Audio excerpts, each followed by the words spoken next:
जय श्री राधे दोस्तों, जय श्री महाकाल। तो आज हम जानेंगे हरछठ यानी हल षष्ठी व्रत का महत्व। माताओं का व्रत और पूजा। यह व्रत माताएं अपनी संतान की लंबी आयु और सुख समृद्धि के लिए रखती हैं।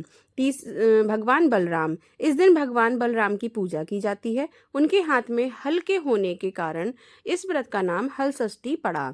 माँ षष्ठी को बच्चों की रक्षा करने वाली देवी माना जाता है। मान्यता है कि श्रद्धा से व्रत करने पर संतान पर आने वाले संकट दूर हो जाते हैं। पूजा सामग्री और समापन। इसी आस्था और श्रद्धा के साथ हरछठ का पर्व मनाया जाता है। आज हम जानेंगे हरछठ या हलषष्ठी व्रत के बारे में। यह व्रत क्यों किया जाता है, इसकी कथा क्या है, पूजा कैसे की जाती है और उत्तर प्रदेश में इसका विशेष महत्व क्या है। आइए जानते हैं। हरछठ का व्रत मुख्य रूप से माताएं अपनी संतान की लंबी आयु, अच्छे स्वास्थ्य और सुख समृद्धि के लिए रखती हैं। माना जाता है कि इस दिन सच्ची श्रद्धा से पूजा करने पर बच्चों की रक्षा होती है और परिवार में सुख शांति बनी रहती है। हरछठ को हल षष्ठी भी कहा जाता है।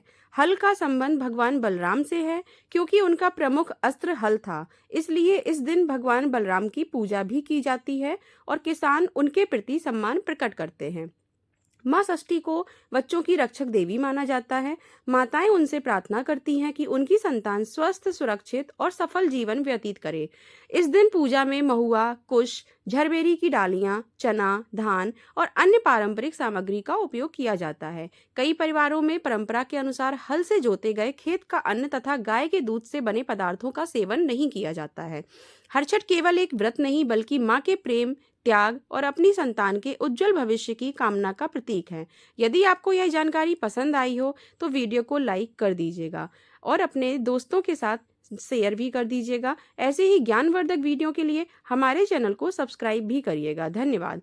हरछठ की पूजा विधि और कुछ नियम अलग अलग क्षेत्रों और परिवारों की परंपराओं के अनुसार थोड़े भिन्न हो सकते हैं। यह हरछठ की सबसे प्रसिद्ध लोक कथा है, जिसे उत्तर प्रदेश और मध्य भारत के कई क्षेत्रों में सुनाया जाता रहा है। तो आइए हम आपके साथ में उस कथा को साझा करते हैं। बहुत समय पहले की बात है। एक गांव में एक गरीब महिला रहती थी। छोटे छोटे उसके बच्चे थे। वह हर वर्ष श्रद्धा और विश्वास के साथ हरछठ का व्रत रखती थी और माँ षष्ठी से अपनी संतान की रक्षा की प्रार्थना करती थी। एक वर्ष गांव में भयंकर अकाल पड़ा। खाने पीने की कमी हो गई। कठिन परिस्थितियों के कारण वह व्रत के सभी नियम पूरी तरह नहीं निभा सकी, लेकिन उसका विश्वास और भक्ति अटूट रहे। उसने पूरे मन से माँ षष्ठी और भगवान बलराम का स्मरण किया। कुछ समय बाद उसके बच्चे गंभीर रूप से बीमार पड़ गए। महिला ने रोते हुए माँ षष्ठी से प्रार्थना की कि वे उसकी संतानों की रक्षा करें। इसकी सच्ची भक्ति से प्रसन्न होकर माँ षष्ठी ने बच्चों को स्वस्थ कर दिया।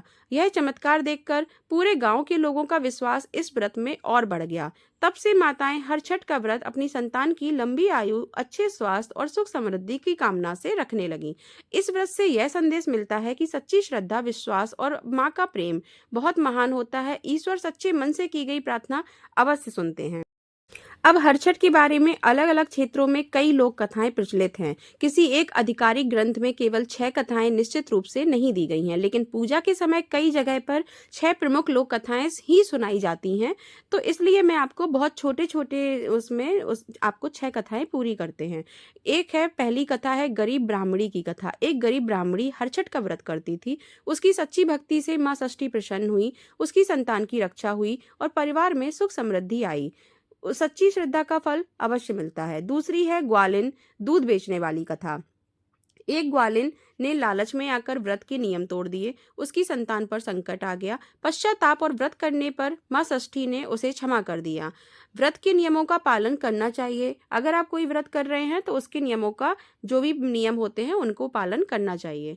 तीसरी कथा है किसान और भगवान बलराम की कथा। एक किसान भगवान बलराम का अनादर करता था। बाद में उसे अपनी गलती का एहसास हुआ और उसने पूजा की। उसके खेतों में फिर से अच्छी फसल होने लगी। परिश्रम और ईश्वर के प्रति सम्मान का महत्व दिखाती है हमें ये कथा। चौथी कथा है रानी और दासी की कथा। रानी को संतान नहीं थी, जबकि दासी हरछठ का व्रत रखती थी। माँ षष्ठी की कृपा से रानी को भी संतान का सुख मिला और इससे आपको शिक्षा मिलती है, ईश्वर के सामने हम सबका सम्मान है, फिर वो चाहे रानी हो या दासी हो। पांचवी कथा है माँ षष्ठी की कृपा की कथा। एक माँ ने कठिन परिस्थितियों में भी व्रत नहीं छोड़ा, उसकी संतान संकट से बच गई। इसमें शिक्षा देती है आपको माँ का प्रेम और विश्वास सबसे बड़ी शक्ति है। छठवीं कथा है गाय और बछड़े की कथा।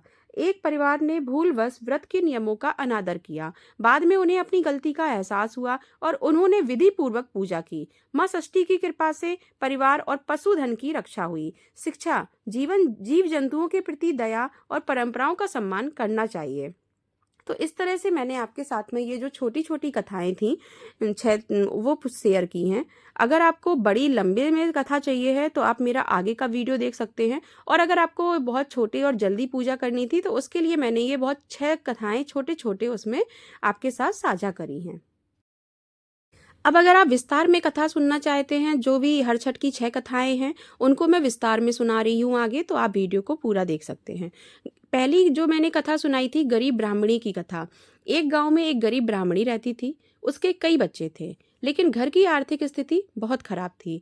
फिर भी वह हर वर्ष श्रद्धा से हर छठ का व्रत रखती थी। एक बार अकाल पड़ गया और घर में खाने के लिए कुछ भी नहीं बचा। उसने फिर भी माँ षष्ठी से अपने बच्चों की रक्षा की, प्रार्थना की, और उसकी सच्ची भक्ति से प्रसन्न होकर माँ षष्ठी ने उसके बच्चों को स्वस्थ रखा और धीरे धीरे उसके घर से गरीबी भी दूर हो गई। दूसरी कथा है आपकी ग्वालिन की कथा। एक ग्वालिन दूध बेचकर अपना जीवन चलाती थी। हर छठ के दिन उसने व्रत रखा, लेकिन लालच में आकर व्रत के नियमों का पालन नहीं किया। उसने क्या किया, उसने जो दूध भी था, जैसे गाय और भैंस का दूध, उसने मिलाकर पूरे गांव वालों को बेच दिया और सबको ये कह दिया कि इसमें गाय का दूध नहीं है, जिससे सारे लोगों का व्रत भंग हो गया। लेकिन उसका जो भी पाप या कष्ट है वो उस ग्वालिन को भुगतना पड़ा। कुछ समय बाद उसकी संतान बीमार पड़ गई। उसे अपनी गलती का एहसास हुआ। उसने माँ षष्ठी से क्षमा मांगी और अगले वर्ष पूरे नियमों से व्रत किया और माँ की कृपा से उसकी संतान स्वस्थ हो गई। तीसरी कथा है किसान और भगवान बलराम की कथा। एक किसान भगवान बलराम का सम्मान नहीं करता था। एक वर्ष उसकी फसल पूरी तरह खराब हो गई। गांव के बुजुर्गों ने उसे हर छठ के दिन भगवान बलराम की पूजा करने की सलाह दी। किसान ने श्रद्धा से पूजा की और मेहनत भी जारी रखी। अगले वर्ष उसकी फसल भरपूर हुई। और चौथी कथा है आपकी रानी और दासी की कथा। एक राज्य की रानी के कोई संतान नहीं थी। महल की दासी जो थी वो हर छठ का व्रत रखती थी। दासी के आप कहोगे 5-6 पुत्र थे, और रानी इस बात को देखकर दासी से बहुत जलती थी। एक दिन दासी को रानी ने खीर बना के जहर मिला के उसके बच्चों को खिला दिया, लेकिन उसने देखा कि उसके बच्चों को फिर भी कुछ नहीं हुआ। तो रानी क्रोधित हो गई और फिर क्रोध करके उससे पूछने लगी कि आखिर तुम ऐसा क्या करती हो। तब दासी ने उन्हें बताया कि हम हर छठ का व्रत रखते हैं और उनकी माँ कृपा हर षष्ठी माँ कृपा से मेरे बच्चे आज स्वस्थ और सुरक्षित रहते हैं। तो फिर रानी ने भी श्रद्धा से व्रत किया और माँ षष्ठी की कृपा से उसे भी संतान का सुख मिला। पांचवी कथा है माँ षष्ठी की कृपा। एक माँ का बच्चा गंभीर रूप से बीमार हो गया। उसने हर छठ का व्रत रखा और पूरी श्रद्धा से माँ षष्ठी की पूजा की। कुछ दिनों बाद बच्चा स्वस्थ होने लगा। माँ ने हर वर्ष यह व्रत करना जारी रखा। छठी कथा है गाय और बछड़े की कथा। एक परिवार ने हर छठ के दिन व्रत के नियमों का ध्यान नहीं रखा। बाद में उन्हें अपनी गलती का एहसास हुआ। उन्होंने माँ षष्ठी से क्षमा मांगी और विधि पूर्वक पूजा की। मान्यता है कि इसके बाद उनके परिवार और पशुओं पर आई विपत्ति दूर हो गई। तो आपको मेरा ये वीडियो और माँ हर षष्ठी की कथा कैसी लगी आप कमेंट में ज़रूर बताइएगा, और कमेंट में जय माँ हल षष्ठी और जय श्री बलराम जी को नमन जरूर करिएगा। और उसके बाद आपकी पूजा संपन्न हो जाती है और आप इस दिन ना जो भी हल्का जोता हुआ होता है उसको नहीं खाया जाता है, और अपनी पूजा श्रद्धा से करके और हल षष्ठी माँ की और बलराम जी की आरती करिएगा और स्वस्थ रहिएगा, अपने बच्चों का ध्यान रखिएगा और बच्चों की मंगल कामना के लिए पूजा करिएगा। जय श्री राधे, जय श्री महाकाल। मिलते हैं अगली किसी वीडियो में। इसी तरह आप अपना साथ बनाए रखिएगा। Thanks for watching.